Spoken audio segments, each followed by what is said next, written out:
I'm Aaron Porras, and thanks for joining us from our studios in Israel. Coming up in today's newscast, the Hamas terror organization blames Israel for a recent assassination. Israel and the United Nations butt heads over implementation of Resolution 2334, and a medieval Jewish cemetery is unearthed in a central Roman village. Stay tuned for the latest news in Israel.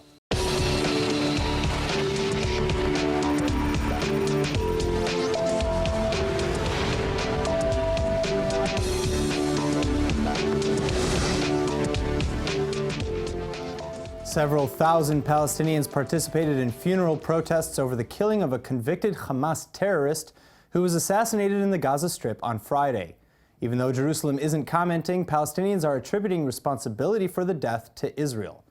Mazen Fukaha was a senior leader of the terror group's armed wing, the Izzadin al-Qassam Brigades.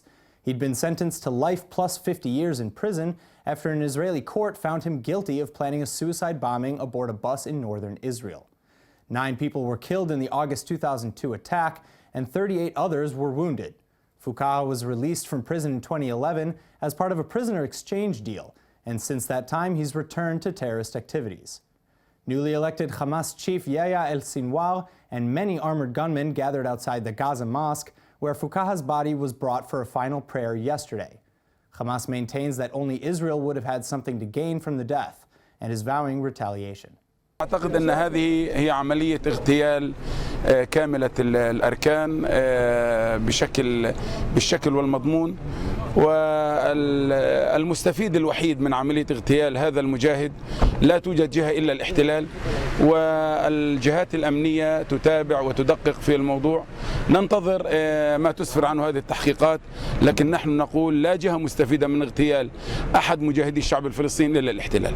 هذه العمليات لا تثنينا ولا تؤخرنا ولا تعطلنا. سنضرب بيد من حديد على كل العملاء والخونة، سواء كانوا في أجهزة أمنية أو في غيرها، حتى نحصن شعبنا ورجال المقاومة من هذه الجرائم المنكرة. يلا الله يعطيك.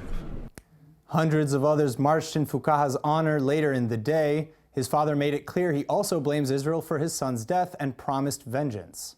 تتحمل المسؤولية لإسرائيل، لأنه هي هددت أكثر من مرة على أنها ستقوم بهذا العمل إذا هو لم يغير الطريق تبعه.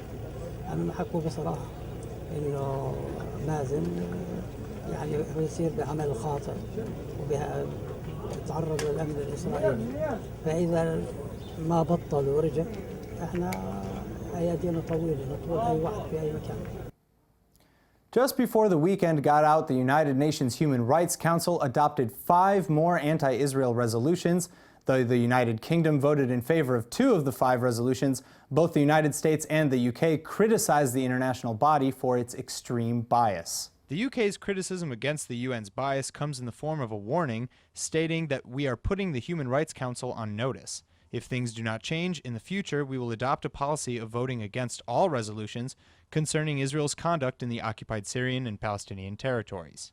The 5 resolutions were regarding human rights in the occupied Syrian Golan, ensuring accountability and justice for all violations of international law in the occupied Palestinian territory, including East Jerusalem, the right of the Palestinian people to self-determination, the human rights situation in the occupied Palestinian territory, including East Jerusalem, and a resolution flatly condemning Israel for human rights abuses.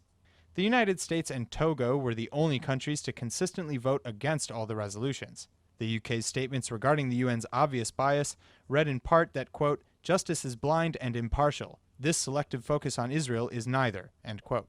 Israel is the only country that is a permanent agenda item for discussion at the Human Rights Council. Back in Washington, it looks like those marathon meetings have succeeded in resolving the impasse on Israeli settlement building. Or maybe not. It all depends on who you're listening to. After 4 days of intensive talks with the administration of United States President Donald Trump, Israeli Prime Minister Benjamin Netanyahu's government is reportedly ready to implement an overall slowdown in West Bank construction. The terms of this deal would not force Israel to commit to specific numbers or areas, and it would still permit Jerusalem to make good on its promise to build the first new settlement in the West Bank in 25 years. For residents evacuated from the illegal Amona outpost last month. That's at least according to Israel's Channel 2 and the New York Times. Netanyahu's office, however, is denying those reports, so this so-called agreement, being coined the Trump formula, may not actually be the final word. When the high-level discussions between the two nations' delegations wrapped up on Thursday, the White House indication that no concrete agreement has yet been finalized. The statement is praising the conversations as serious and constructive, but stresses that they are ongoing. American politicians don't seem to agree on much these days, but if there's one issue on which there is total bipartisan consensus, it's that the boycott, divestment, and sanctions campaign against Israel must be stopped.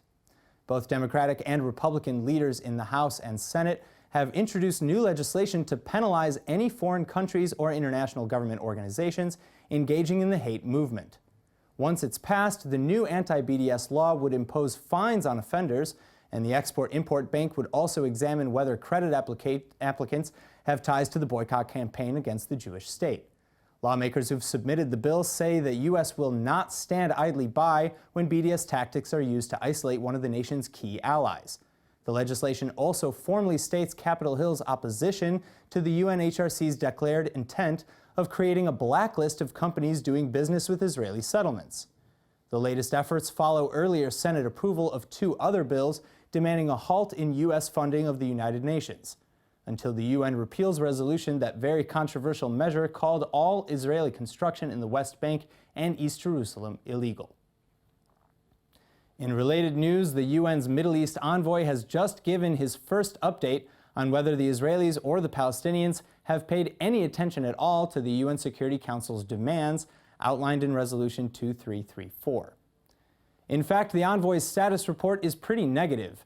Nikolai Mladenov told the 15-member council that Jerusalem has not taken steps to halt settlement building as demanded in the December 2016 resolution. You'll remember that at that time, the outgoing President Barack Obama's administration allowed the bill to pass by abstaining rather than vetoing the vote. Historically, Washington has always safeguarded the Jewish state at the world body, and in that matter. The failure to do so outraged the Netanyahu government, as well as then-President-elect Donald Trump and many American lawmakers. Let me note from the outset that none of the developments on the ground can be divorced from the broader context in which they are happening, namely the stalled peace process, the lack of dialogue between the parties, and the increased radicalization on all sides. The reporting period has witnessed a notable increase in statements, announcements, and decisions related to settlement, construction, and expansion. The resolution calls on Israel to take steps, I quote, to cease all settlement activities in the occupied Palestinian territory, including East Jerusalem, end quote. No such steps have been taken during the reporting period. Mladenov went on to condemn Hamas for failing to heed the United Nations call to stop inciting terrorism against Israelis. While the resolution called upon both parties to refrain from acts of provocation, incitement, and inflammatory rhetoric, such actions continued during the reporting period. Reactions by Hamas officials to terror attacks against Israelis have been particularly reprehensible and deserve condemnation. The continuing deadly violence in Israel and the occupied Palestinian territory during the past 3 months also remains a concern. Recent increase of rockets fired from Gaza towards Israel is also a worrying development. Such potentially lethal provocations are unnecessary, dangerous, and risk devastating escalation. Resolution 2334 calls on all to, I quote, clearly condemn all acts of terrorism, end quote. The continued incitement to violence against Jews emanating from Hamas extremists and some Palestinian groups is unacceptable and undermines trust and the prospects for peace. It's fairly common knowledge that the United States is one of Israel's closest of allies and friends, and that the opposite is also true.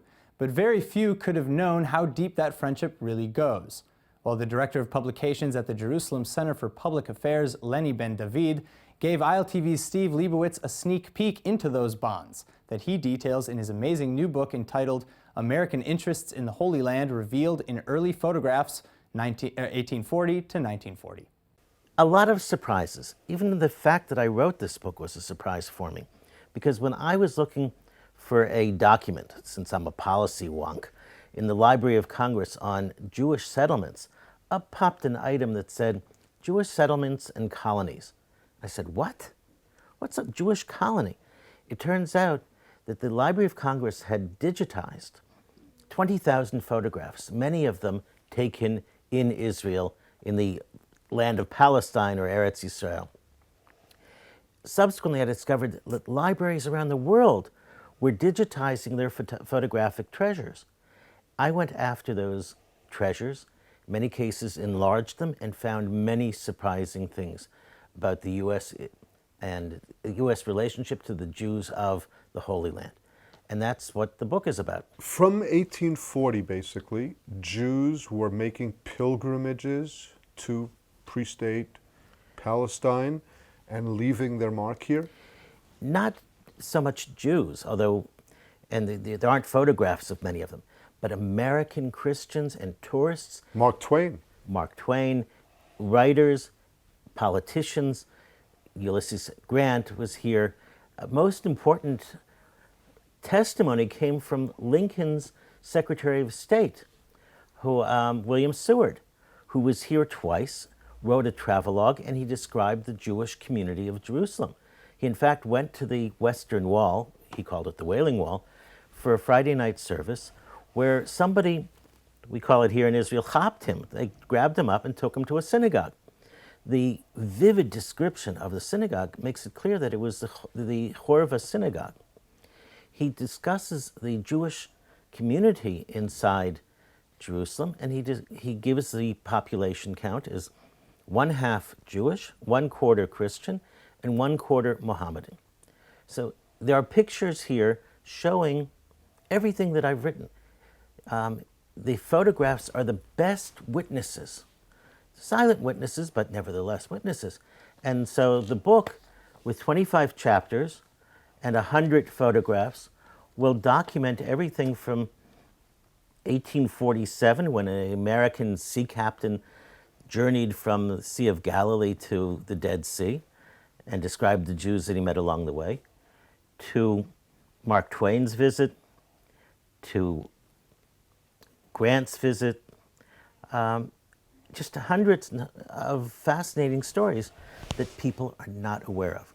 Steve, I have to tell you, I come up with the conclusion that the concern by the American people for the Jews of the Holy Land, dating back over 200 years, but in the photographs here, shows me that the support for Jews in the Holy Land is deep inside the American people's DNA.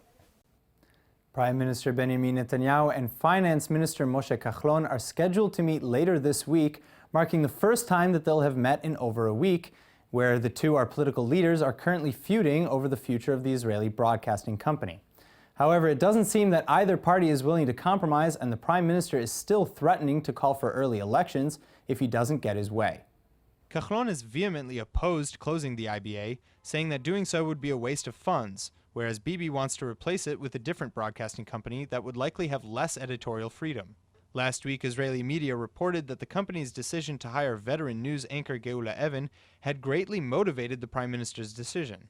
Evan is married to Gideon Sa'ar, a former Interior and Education Minister who resigned from the Likud in 2014, but is expected to make a political comeback and is considered by many political insiders as a viable candidate against Netanyahu in the Likud primaries.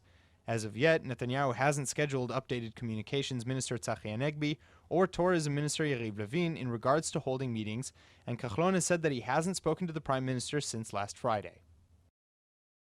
We're learning more and more news about the American-Israeli citizen who's suspected of perpetrating what may turn out to be one of the largest hoax bomb threat campaigns ever. 18-year-old Michael Kedar is said to be a computer whiz who eventually made a mistake that led to his arrest by Israeli law enforcement. His attorney, Galit Besh, says her client has a non-malignant brain tumor that causes behavioral issues, which is why he was being homeschooled. She also says that he wasn't drafted by the Israeli army for medical reasons, which is a term commonly used to imply mental health issues. The suspect covered his face with his sweatshirt as he entered court, which has ordered his continued detention. Kedar is thought to be behind more than 100 bomb threats against United States Jewish community centers in dozens of states since January. Police say they think he's likely to be responsible for more than 1,000 hoax threats to different institutions around the world over the past 2 years, including some that forced Delta Airlines to ground 2 flights. We still don't know exactly what motivated the teen, but one investigator is voicing his belief that the suspect was excited by the level of panic he was able to cause. If you have experience with vision loss, then listen up, because this is for you. The human eye is one of the most remarkable and yet fragile mechanisms of the body, and when something goes wrong, you want to know that somebody can help you. That's where our guest today comes in. Joining me in the studio today is Michal Shavit, the head of sales and marketing at Ion Medical, and she's here to tell us how Ion's innovations could save your sight. Thank you so much for joining me. Thank you for having me, Aaron. So my first question for you is, tell us a little bit about Ion's products and what they do. Sure. So Ion has two solutions. The first solution is called the envoys, which is an artificial endothelial layer. And this may one day, we hope so, replace the need for cornea from a human donor, the situation that we have right now. The other product is the HyperCL, which is a therapeutic soft contact lens to treat various pathologies of the eye, mainly corneal edema. Okay, and where does this idea come from? Okay, so Ion was founded about 6 years ago by two Israeli ophthalmologists. And during the treatment of their patients, they found out that the lack of solution, a good solution, for a phenomenon called corneal edema. Corneal edema can result in blurred vision, great pain, and today there is no cure for this situation besides having a cornea transplant. And until a patient would have a corneal transplant, it does not have any other solution just to treat the symptoms, just to put like salt solution. But when you put drops to the eye, so it stays there for a few seconds, and after a few blinks, that's it. It's gone completely. So they thought that they need some kind of a contact lens maybe to hold the fluids over the eye for a longer contact time. And that's how they came up with the idea of the HyperCL. The HyperCL has a unique design that holds medication on the eye for much longer time, and by that, of course, increase the effectiveness of the medication. And with the other product, you can actually just transplant with a fake, false cornea. Yes. Today, there are more than 13 million people globally that are waiting for corneas from a donor. And a cornea, although it's the most frequent organ transplant, still there are less than 2,000 cornea transplants every year. And there are so many millions of patients waiting for this, for the cornea, and they thought maybe we can produce an artificial cornea to help those people. And with our product, which is still in R&D phase, we found out that we may help for about almost half of those people waiting for corneas today. So, with the HyperCL, which keeps medication on the surface of the eye to heal the cornea, are there other ophthalmological issues that this helps with? Yes, actually, this is what we are doing now. We are trying to develop the HyperCL to treat more pathologies, more problems of the eye, such as dry eye, allergies, infections, all those pathologies. Today, they are treated with medications, with eye drops. And for them also, if the drops would stay on the eye for a longer time, so of course, everyone would benefit from that.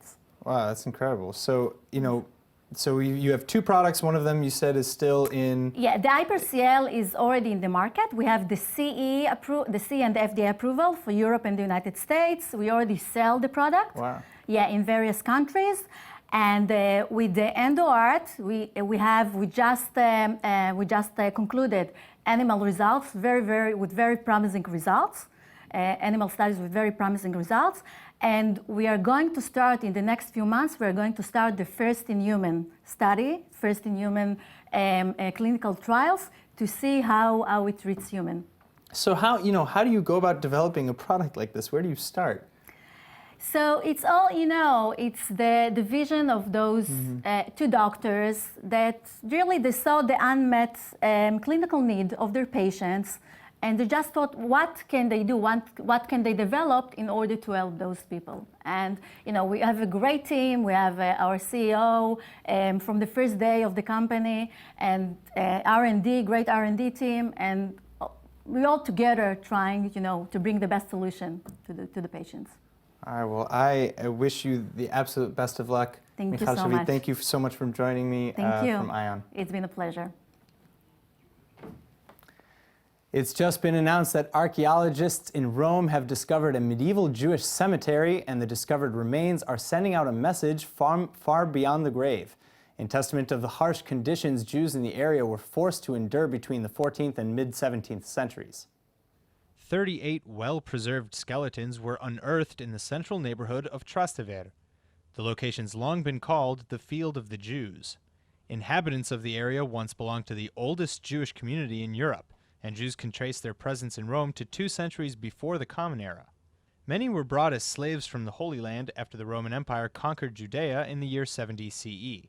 The community suffered many hardships due to persecution from the ruling popes. In 1555, they were forced to live in a segregated ghetto near the cemetery.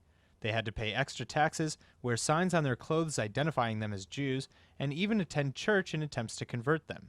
They were also often persecuted by local mobs, and the unearthed bones showed signs of malnutrition. Jews usually aren't buried with many items. Only 2 small gold rings were found on the fingers of a deceased woman, and part of a scale was buried with a man, perhaps as an indicator of his profession. By 1625, Pope Urban VII demanded all tombstones in the Jewish cemetery be destroyed, and no new markers were allowed to be placed on any of the graves. All that's been found so far is one tiny fragment of a tombstone with a few letters in Hebrew, believed to be the word here. If you've ever suffered from insomnia, a new treatment originating in Israel may soon be able to help you. It's already making history by being the very first sleep aid product based on cannabis to ever be introduced. ILTV's Joy Gavijon has more on the story. Joy, I thought it was fairly common knowledge that certain strains of marijuana just help you sleep. Like, what's new about this, report? What's new?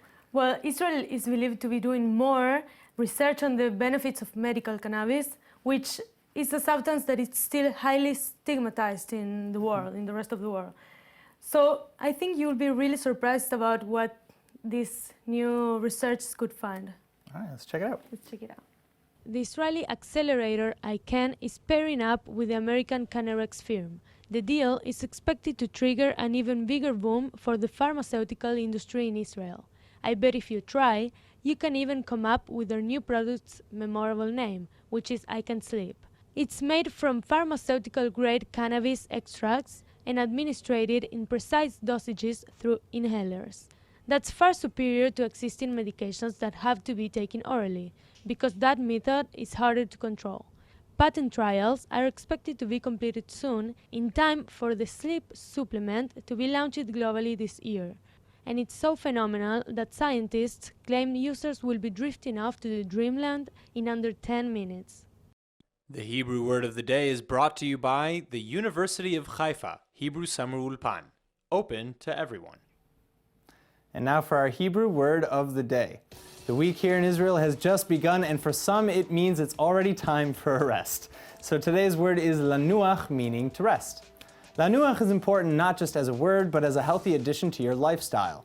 Sharing the same root as noach, meaning comfortable, studies show that if you nach, or rest, for just 30 minutes, you could benefit from improved mood, alertness, and performance. While a midday snooze fest sadly isn't the norm in the West, many other countries see lanuach for the great tool that it is. In Spain, you nach in the middle of the day during siesta and recharge. In Japan, if you're working so hard that you fall asleep at your desk, it's actually even considered a sign of your dedication. One thing's for sure, that no matter who you are or where you live, sometimes there's just nothing on earth better than a quick nap. Let's go ahead and take a look at the weather forecast. Tonight will be fair with a slight rise in temperatures, but with a low of 50 or 10 degrees Celsius. Tomorrow you can expect more of the same, as the high sits around 71 or 22 degrees Celsius. All right, that's it for today's news. Today's exchange rate is 3.63 shekels to the American dollar. Remember to sign up for our daily newsletter at iltv.tv. Thanks for watching, and see you next time.